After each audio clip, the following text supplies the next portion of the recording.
Prophet ﷺ said, if a person who's afflicted by anxiety or sorrow, if he says this dua, Allah will relieve him from his anxiety and sorrow. What is this dua? Listen to it carefully. O Allah, I am your slave, the son of your slave, the son of your female slave. My forelock is in your hand. Your command over me is forever executed, and your decree over me is just.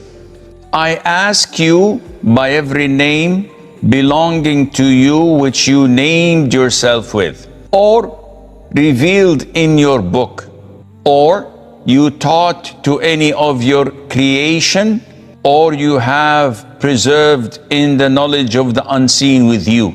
I ask you that you make the Qur'an the life or the spring of my heart, and the light of my breast, and a departure for my sorrow and a release for my anxiety.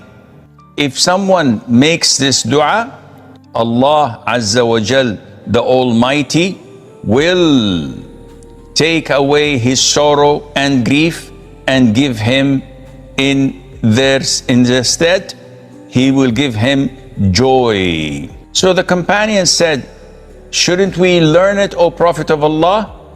And the Prophet of Allah said, sallallahu alaihi wasallam, indeed, everyone who hears these words must learn them. This hadith is quite long, and it is actually loaded, but we don't have enough time to go through it. Yet we would like to take what is mostly related to our topic, which is the hearts. So in the beginning, as the hadith says, the Prophet is directing us to say words at times of sorrow or anxiety. So sorrow is a depressing feeling you have over something that took place in the past. Anxiety is a depressing feeling you have over something that you're expecting to happen in the future. And this is what life is all about. Something that was done in the past or something that we're expecting in the future. So whenever you have this and you say this dua, then Allah would grant you these favors. Number one, whatever you have in your heart towards events that took place in the past, Allah will take them away. And whatever you're expecting to happen and you're afraid of, Allah would make you firm. And a third benefit and a blessing is that the Qur'an and nothing else would become the spring of your heart, the life to your heart. So your heart would be revived by the Qur'an.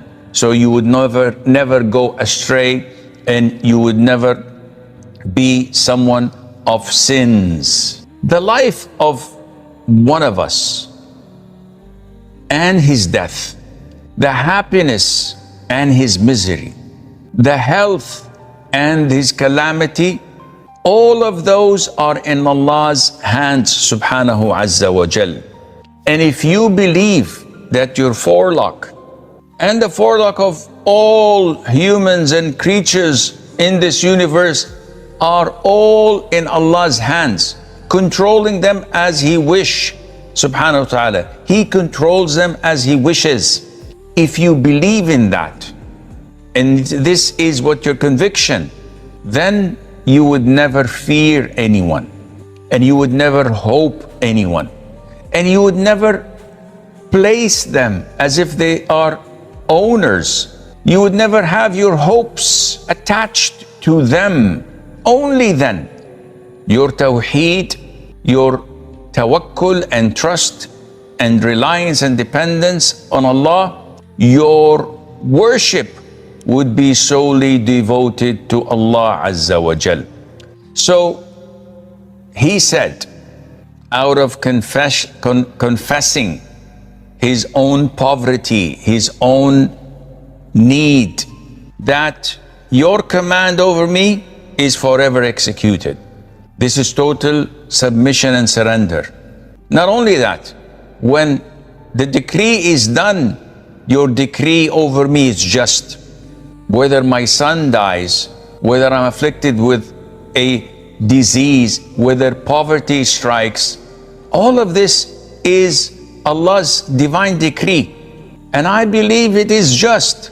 So I will always be content. And this relates to all types of decree, whether it's health or illness, whether it's wealth or poverty, whether it is things that we desire and find our lusts in, or things that are painful, whether it's death or life, whether it is a calamity or a punishment, all is part of Allah's decree, and we submit and accept that it is fair and just.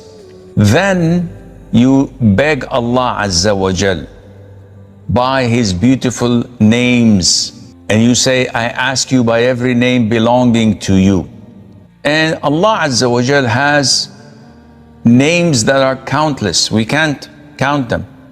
As per the hadith, Allah has 99 names, 100 minus 1. This does not limit the names of Allah Azza wa Jal to 99. Rather, these 99 names, if we were to understand their meanings, memorize them, implement them in our lives, and worship Allah by them, then they will admit us, with the grace of Allah, to paradise.